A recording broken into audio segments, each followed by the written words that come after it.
Maravich. I chair the Tuolumne County Democratic Central Committee.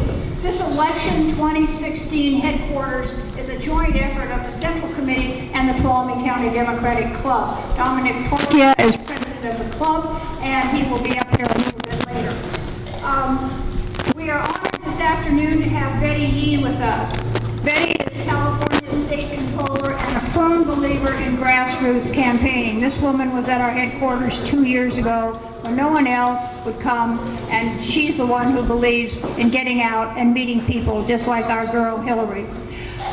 She was elected in 2014. She chairs the Franchise Tax Board and serves on 79 boards and commissions throughout California, including the PERS board and its equivalent for state teachers, and together they manage a $500 billion portfolio. But Betty is up to these tasks, having over 30 years in public service. She was educated at UC Berkeley and has a master's degree in public administration. Betty's on a real tight schedule today. She just came from Murphy's, stopping here on her way to the airport to head out for New York. So it's my great pleasure to introduce Betty, and after Betty speaks, we'll resume the regular order of our program. Thank you. Thank you, Sharon, very much. Good afternoon, Democrats. So thank you to Sharon and to Dominic, and what a wonderful space this is, and more importantly, what a wonderful site this is for all of you to be spending your Saturday being part of this grand opening.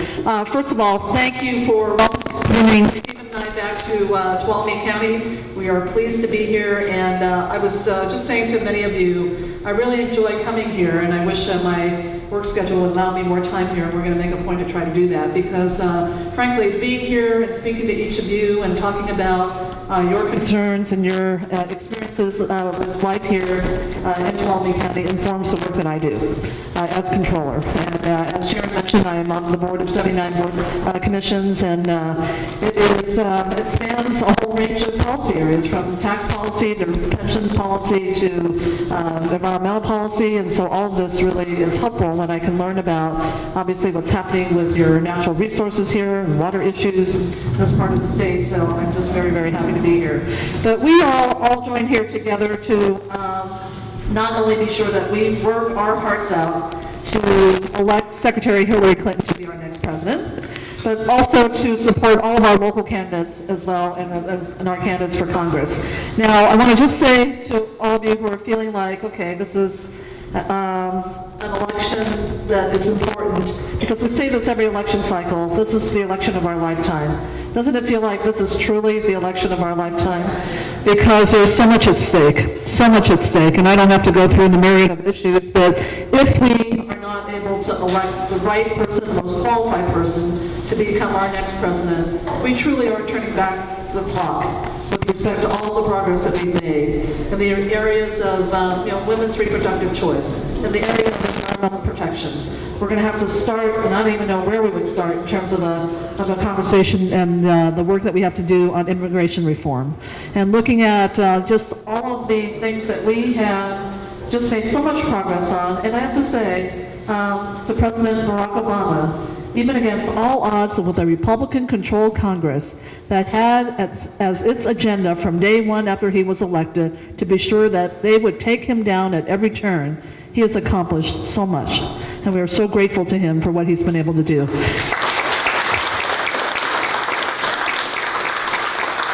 But imagine what we could do if we actually have a shot at winning the U.S. Senate back. If we are able to send great candidates like Dr. Durlin to U.S. Congress, if we're able to just slowly keep adding a few seats that will be populated with voices from communities that often don't get heard. And this is why we're working so hard, because at the end of the day, politics is about bringing diverse voices together and being sure that we can all hammer out the solutions that are going to have the most impact on the daunting challenges that we face today. So I'm always a believer that if we're going to do anything about our water policy and the drought here in California, we better involve the residents who have to live this experience every day and bring those people to the table who are in those communities developing whatever technologies that they are using to get through the day, but more importantly, who can tell us about some innovative solutions, because all of this is really about, to me anyway, and I'm in the whole finance and tax arena, where the whole question of the allocation of resources is probably the most important public policy decision you can make about anything. And so when we have those decisions before us, wouldn't it be great if we had women around the table? If we had people representing our communities of color around the table? If we had people representing rural America around the table? You know, if we had people who understood the voices and experience of our young people around the table? And certainly those who represent our older adults, which is becoming one of the fastest growing aspects of our population. So this is what these elections are about. And when you look at Secretary Clinton, she gets it. She gets it. And versus a candidate who is all about power and amassing power at the expense of shutting everyone else up.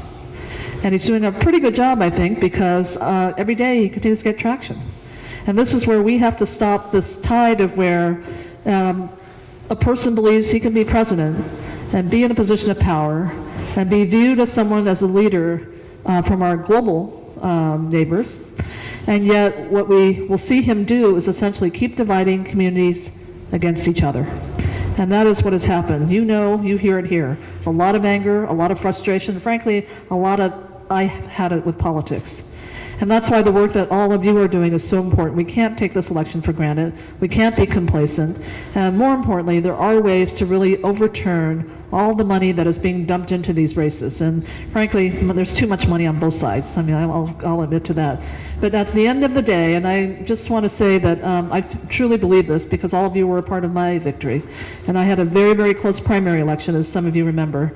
I eked out the second place to get into the general election by 481 votes. And so to be able to do that, and after also a recount that Martha Gamis, our great regional director, was a part of, that this is what it takes. It's the people power that can win this over. And the other thing that I will say is I always leave here energized because I know where the real progressives are in California. They're not in San Francisco, in my hometown, or in the East Bay in Oakland, where I currently live, but this is where progressive America is. And when I say progressive, it's not a political label, but it's the idea that we hold fast to a set of values. And it's values about being sure that everyone has equal opportunity, to educational opportunity, to economic opportunities, to healthcare, access to healthcare, and that really progressive means we want everyone to have the opportunity to move forward in their lives, succeed, and thrive. That's what I consider to be progressive. And what is the marker of being able to continue to do that, and why we support progressive candidates, what I view as a progressive candidate, is one who is not going to allow corporate interests or special interests, or for that matter, government, to overreach so that there is one particular constituency that has more power than the other in terms of being able to realize those values. That to me is a progressive. Now I'm from San Francisco originally, born and raised, and I've been involved in politics in San Francisco. You talk about progressive politics in San Francisco, you can't get left way enough. I mean, this is, and part of the problem with that is there's no then focus on how do we take care of each other? How do we build a community where we really can uphold these values and do right by our neighbors in our community? So, and this is what I see here. It's what I see here in Sonora, other parts of Tuolumne County, Calaveras County, you know, all of the Madera County, all of the Central Valley counties and the rural counties. It's a strong sense of community. And I believe part of that is because you have to work that much harder here, and you have to stick together, right?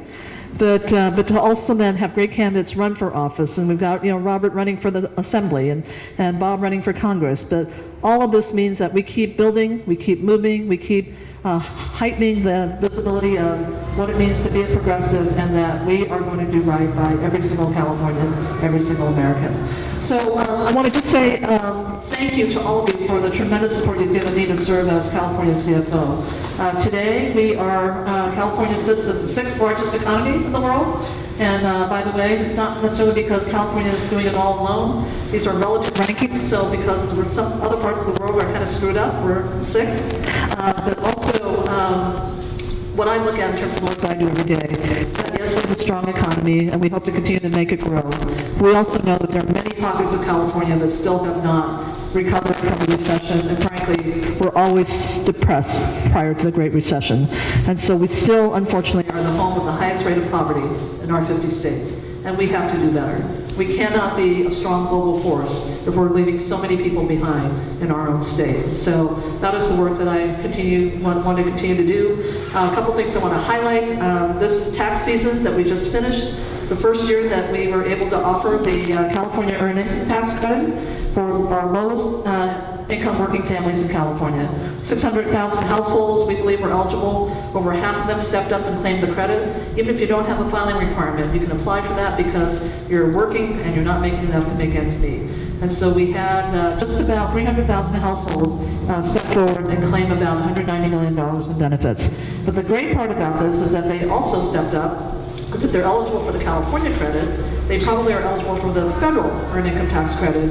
And each year we still leave California's estate $1 billion on the table that is not claimed by eligible households of the federal credit. So please help us spread the word. The next tax filing season, we'll be working with community organizations throughout the state to spread the word. Another program that we are bringing back, it's going to be administered by my office, but it's the Property Tax Postponement Program. And this was a program that was actually defunded in 2009 by the legislature in the height of the Great Recession when we needed it most. But for elderly homeowners, age 62 or older, or those who have disabilities living in their own home, they are able to postpone their property taxes. Basically, if they have meet the income requirement of earning $35,500 or less, and have at least 40% equity in their homes. It has to be the principal place of residence. The state will essentially pay their property taxes to the county, and that postponed property tax amount then accrues interest at 7%, which has to be repaid when the home is either sold, if the property owner dies, or if there's a refinancing to a reverse mortgage or some other instrument. But it is a way, and I believe is going to make a difference in some communities of our older adults being able to stay in their homes and not become new members of our homeless population in the state. Lastly, I want to just say this. This is a very, very unique community here. And I've had several of you come up to thank me for signing your CalPERS check or whatever check I sent you. And I'm happy to do it. I'm honored to do it.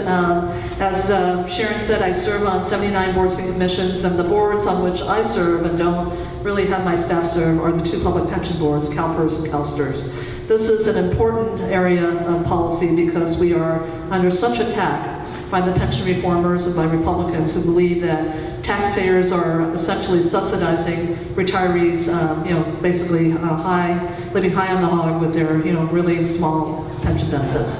And we have got to just dispel that myth, but we are doing everything we can to reduce the cost of running the pension system. I'm doing a lot of work. The reason I'm going back to the United Nations is because we're doing a lot of work on sustainability issues. When we engage with the companies in which we invest, we want to be sure that they are continuing to create long-term value so that we can get a good investment return when we put our pension assets there. So this is a big part of the work that I do, that the pension reformers will likely qualify something for the ballot this next go-around. And this is something that we're going to have to just get out there and beat, and all of you are going to be voices to that because none of us are rich living on a public pension, let's put it that way. But it's important to me that retirement security continues to be something that doesn't turn into adding more older adults to those who are living in poverty. So very, very important part of the work that I do.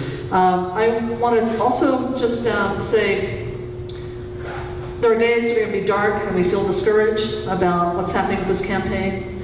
The level of public discourse, I don't have to tell you, has come to a new low relative to just the disrespect and frankly the focus on the minutia that just gets people so angry and frustrated that we've lost sight of what's really important and the issues that we need to work on.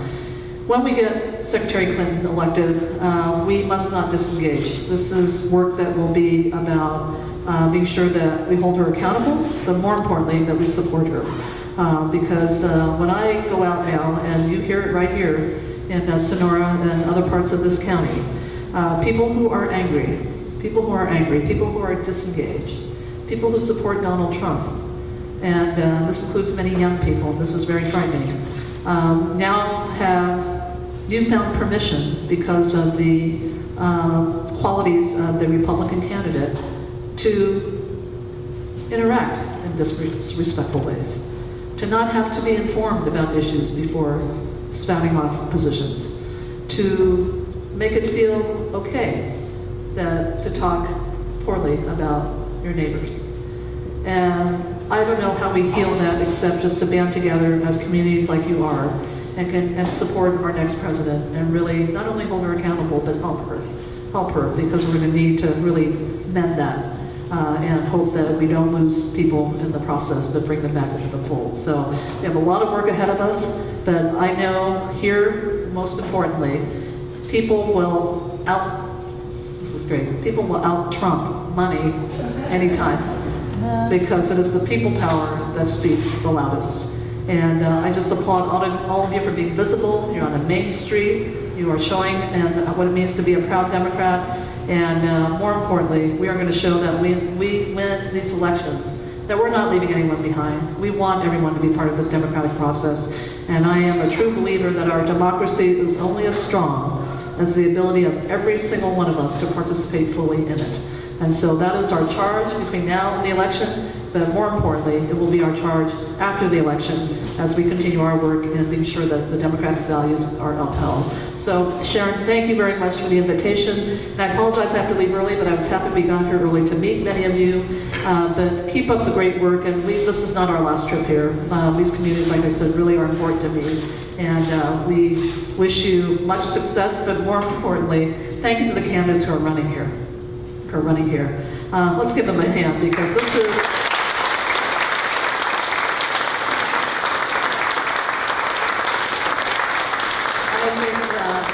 This takes courage. This takes courage.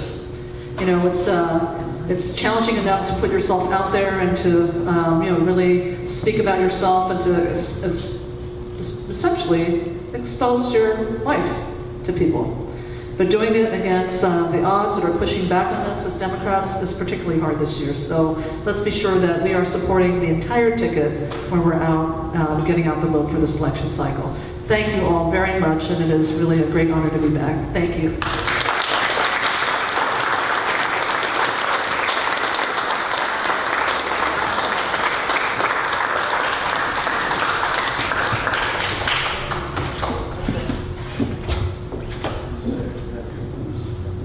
Well, that was spoken like a true Democrat, someone who cares about people, communities, everyone who needs assistance.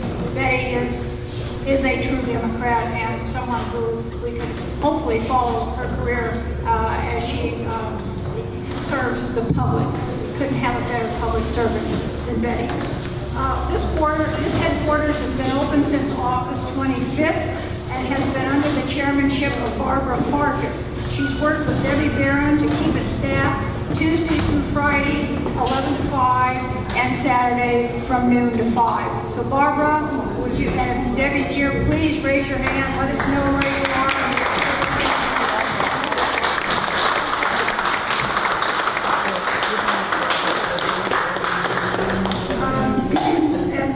They've done everything they can to make this place, she also have recruited volunteers who have kept this place open and made it a welcoming place for visitors and also a place for people to express their political views and to participate in the democratic process. Today's grand opening celebration is chaired by Diane Bennett, who worked overtime to assure that you feel welcome and have plenty of refreshments. She had to leave early, but Diane worked very hard. We were in here on Friday, which was yesterday, doing some work, and then she was also here today. So please, let's have a round of applause.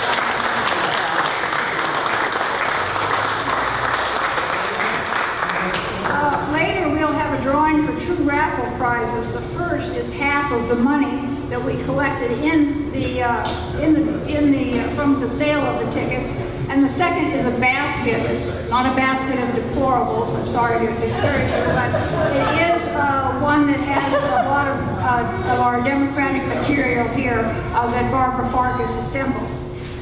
We have a candidate for nonpartisan office with us today. Please recognize David Axelrod, who's running for the Tuolumne Utility District Board.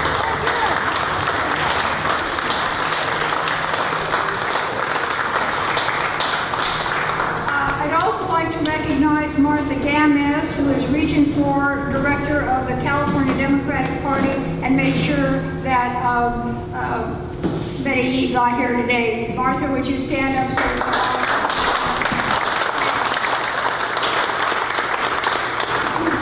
We have two homegrown Democratic candidates running for higher office.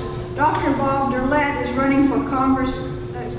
They're running for higher office, but Dr. Derlett is running for Congress. He could not be with us today, but he will be here tomorrow in here from 11 to 12:30. So if you'd like to meet him, you are more than welcome to come. He's putting on a real grassroots campaign. He's hitting small communities, small groups, spreading the word about his candidacy for Congress. And so he will be here from 11 to 12:30 tomorrow and wants to meet as many people as he can. He will be in other places in Tuolumne County as well. Dominic Torquia will introduce Robert Carabas of Sonora, who has been busy running for state assembly. Dominic?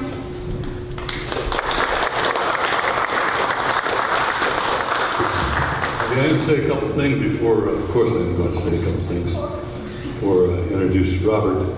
But first thing I'm going to say is that, you know what a fact and trivia buff I am. To read all my emails and everything else.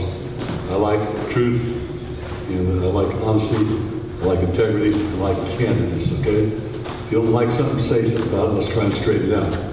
But the thing is, my trivia fact for the day is that I want you to eat all the food you can because it'll spoil if you don't. And Americans waste enough food in a single day to feed 547 people for a year. So let's not waste any food, okay? Eat as much as you can. I think Elaine said she'll try and preserve what she can for tomorrow. I want to encourage you because they're working so hard to get Bob Derlett elected to Congress, and what he's doing right now is the most fantastic get out the vote thing I've ever heard of. He's riding a bicycle, going in the shag wagon where he can't ride between towns, I'm sure, getting out, meeting people, like Sharon said, a real grassroots campaign. So get out and support him. And you all know that for probably 20 years now, I've kept an eye on Hillary Clinton, Bill Clinton, and Hillary Clinton is unstoppable. She got sick, and the reason she didn't tell anybody she's sick is she just didn't want to stop. Now, a lot of people, go to work sick because they love their jobs and they want to do something and keep going and all that. Hillary's that person. She will not stop. And I guarantee if she gets elected, we will get a better health care insurance program, hopefully Medicare for all, cradle to grave, no parts, no co-payments, get something like the European plan and get it going. All the stuff Bernie said, minimum wage, thanks to Democrats and labor, the cost, the income per capita for families went up 5.6% last month, and that was the highest ever in reported increase in family income. That all aside, I get the pleasure of introducing my buddy. I had something planned to say, but he wrote something else here, and I'm going to read it. And first I want to say is that I met Robert Carabas because he came out writing great letters and all that, and we contacted him somehow. And when I met him, we went down to an e-board meeting, wasn't it? It wasn't a convention, it was an e-board meeting. He went with me, and I got to know him very well. He's the son of a Greek barber, and he worked for an oil company as an executive. And when I was riding along, he said that. I said, wait a sec here. You sure you're going to the right party here? You know, and all that. He was an executive, I guess, like a chief financial officer with Natomas, was it? Anyhow, he says we met because of our letters, okay. Then he was joined the Democratic Club and asked to form a committee to fund candidates, which he did. Next, he joined the Central Committee about a year and a half ago.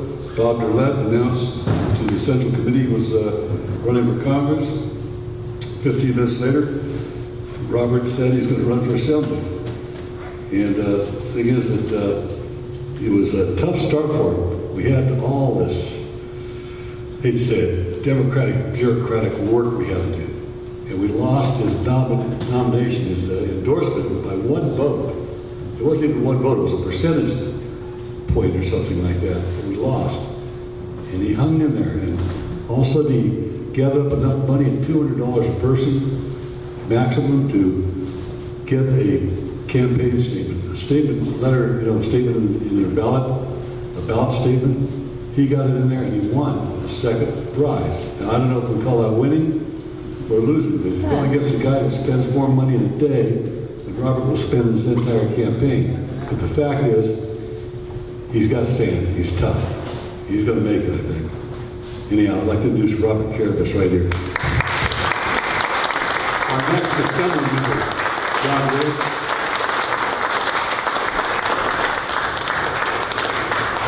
Thanks, Dominic. Yeah, I really don't know what to say. Nah, I have a little bit too much to say, probably. There are a number of issues that both Bob Drolette and I, over the last year and a half, have been speaking on. We've traveled literally thousands of miles in this huge district. But our key issues were getting minimum wage up. We want to go to a single-payer healthcare system. And of course, we speak directly about global warming because it is an issue for our grandchildren and our posterity. Now, when you Betty E saying, look at the struggles that are going on in our communities, how poor people are, we should realize that a lot of that is because of policies that we have accepted during the last 35 years. A family of four, two parents working, an average family of four, two parents working at the end of the month, paying all their bills, have nothing left. When I was a young man, when I came home to my family, I had between 25 and 30% of my wages still left in my pocket. It allowed me to save money to send my kids to college, and it gave me the money to buy a very nice home to raise my family in. Now, there's no reason we can't reclaim that kind of situation for the young people, and at the same time, help all Americans. Take a look at going to a single-payer healthcare system. Other industrial nations cover all of their citizens, get better results, and do it at half the cost. Now, that family of four would get $8,000 a year back if we went to a single-payer system on the model that we can see in the rest of the world. $8,000 a year. Imagine, that's enough, if it's saved, to send those two children to college. That's enough money for them to take the rent that they're currently paying, and that $8,000, and buy a very nice home in our region. And that's the American dream that I was raised with, that most of us have been raised with, and we can give it back. Now, raising the minimum wage, a lot of people kind of look up at the ceiling as though it's not terribly important because it's the poorest people in the country, the lowest paid workers in America. And that's true. It is the lowest paid workers that for 35 years haven't gotten a raise. In fact, they are behind the curve by about 5%. So raising the minimum wage is again very important. You go from $7.25 to $15 an hour. You've doubled their wages. You're talking about $15,000. And with health care, you have put them out of poverty and on their way to the middle class. And we have to, a lot of businessmen say, my gosh, I can't afford to pay my people that kind of money. And in reality, the reason they can't pay people that kind of money is because they don't have enough customers. They don't have enough customers that have money to spend. In a community like ours, we're talking about 25 to 30% of our citizens. If we can just allow them decent health insurance and a decent income, they'll be able to spend, they'll be able to go to the pizza parlor, go to the movie, and take their family along with them as well. Now, first we have to touch on global warming, and I'll give you all of the terrible details about global warming, except I suspect in this room there are people who understand that perfectly well. It's pretty hard to walk out your front door and not trip over a dead tree. So we know in this community what global warming is all about. And anyone who tells you the trees are too close together, those trees have been close together for the last 100 years. I backpacked for the last 50 years in the Sierra, and I assure you the trees were always this close together. The difference is that our winters are warmer, the beetles can survive our winters and go on attacking our trees. And every year, or every decade, the temperature is going to rise about 1 degree Fahrenheit. Now that's the bad news for our region. That means less water, or water coming in catastrophic storms. So we have to plan for water in a different way. We can't build dams, we can't raise reservoirs like we have historically. Water is going to come suddenly and in huge volumes. We're going to have to capture that water. We're going to have a distribution system to take it to the valley and store it in our aquifers. So we have to do a lot of homework to move in that direction, but we don't need to build any more dams. We lose 5 feet of water a year from evaporation alone, and as the temperatures rise, we'll be losing more. In a long-term drought, a dam just won't do it. So I'd like to actually talk about the upside of global warming, because there is an upside, and there's an upside for our communities. Number one, we have to be concerned about water. We have to have a representative that's going to go to the other representatives and assemblymen in the state and say, look, you have to invest in our watershed. You have to invest workers in our watershed. We have to get these watersheds in the kind of condition that they will go on providing us water, and so that we won't lose soils, and we will get the highest quality water possible out of these watersheds. So, and when you're talking about that, you're talking about jobs. You're talking about putting men and women in our forests on an ongoing basis. So if we confront global warming, it's the same thing as going to the moon. Okay, it didn't make any sense to go to the moon. It was kind of a silly project. In fact, we flew up there, we poked a flag in the surface of the moon, and then we flew back. And it was a waste of time until we looked around and we realized that we had developed the technology for satellites, for telecommunications, for new biometals, new fabrics, new computers, miniaturization. We developed what is our current economy. And we have to understand that global warming offers us the same opportunity. New battery technologies, high-speed transportation, electric cars, solar. There is no reason that there is a community in our region that can't be energy independent. And these all represent jobs that can't be done by somebody in Bangladesh. It has to be done by people right here.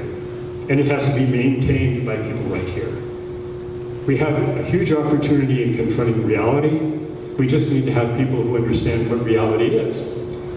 Tom McClintock and Frank Bigelow do not have the capacity to confront the realities that we are dealing with, and they are beholden to the oil and gas industry. Now, thank you very much for listening to me. I appreciate it very much.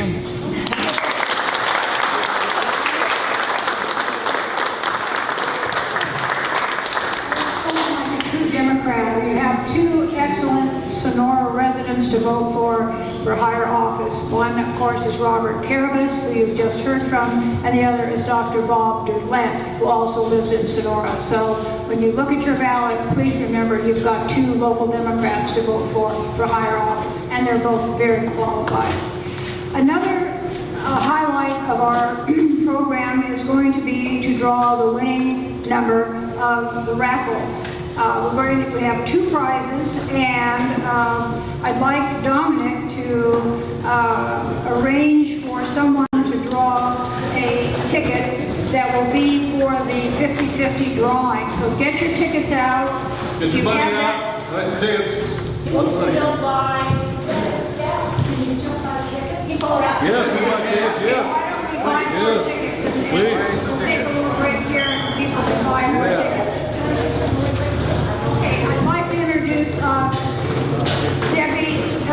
Elaine Kagan, who's worked very hard for Dr.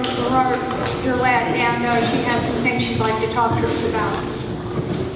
Hi, I just wanted to say that tomorrow Bob, as part of his 10 to Win tour, is going to be in Tuolumne County. What's a 10 to Win tour?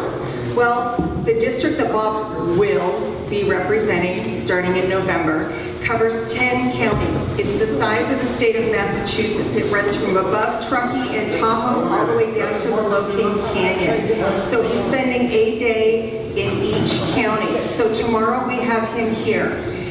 A lot of you have already met Bob, if not once, several times, or every Tuesday Democrat meeting. If you have not had the chance to meet Bob, please come meet him. Please share it on Facebook, send an email to people who have not yet had a chance to meet him. Tomorrow between 8:30 and 10:30, he'll be at the Veterans Memorial Hall in Tuolumne City at a pancake breakfast there. From 11 to 12:30, he'll be here meeting people. From 1 until 3, Alan and Sue Maletsky have graciously agreed to set up a table at the Columbia State Historic Park near the annual art show, so Bob can meet folks in that part of the county. Then going the extra mile for his people, Bob's going to do a bike ride, a mountain bike ride. How often do you get to ride mountain bikes with your congressman? Robert Carabas is going to be there. My husband will be there. I'll be holding water bottles. So between 4 and 6 tomorrow in Twain Harte on Confidence South Fork Road, Bob will be doing a bike ride. I think he's just a bike rider. He can figure it that way. He's doing a good bike ride.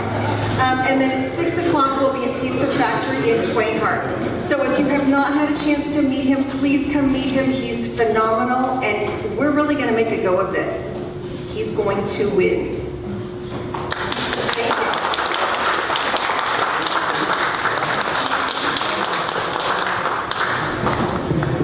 Okay, Dominic, I'm going to wait for you to let me know when it's time. It's done. All right. All the tickets have been sold. They're going to be sold. We need some brave soul to reach in and pull out the winning tickets for half the money collected. You have to be here to win. It's got a lovely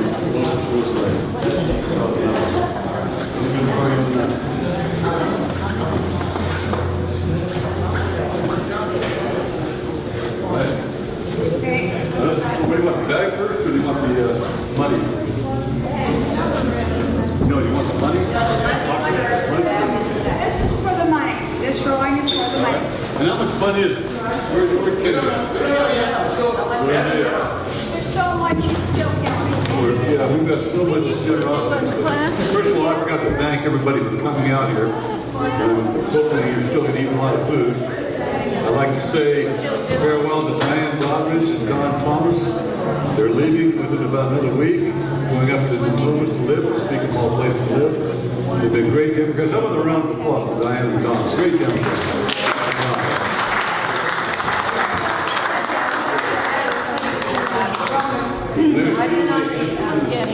Over right there.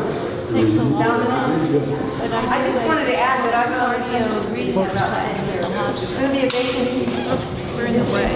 There's a district one, which is Nora and on up the road. We need you, so become a candidate for District 1 representative on the Central Committee.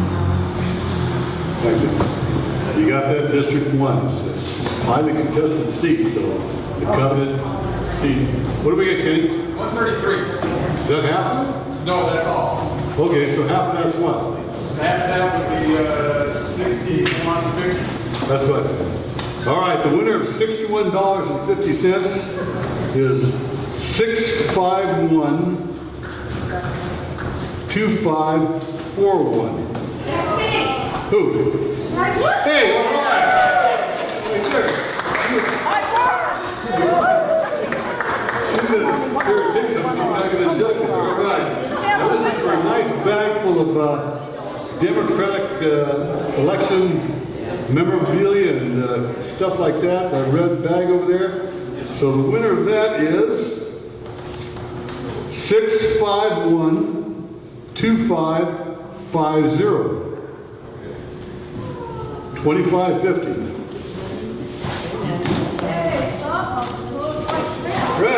Good job. All right. Take it all the way out, okay? Thank you very much, okay? All those are good talks.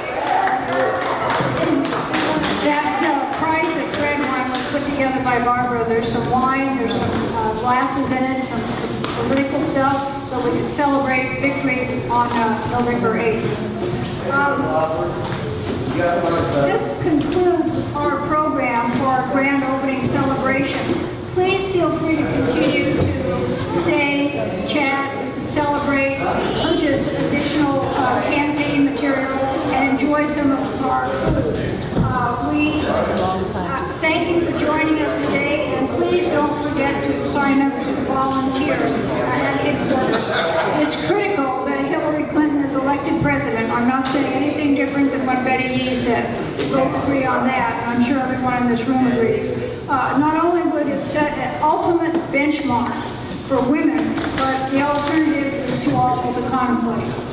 So this is only one, there's only one qualified candidate to vote for president on the ballot that you're going to receive, and that's Hillary Clinton. So thank you all for coming. Please stay and enjoy additional food and vote Democratic. Thank you.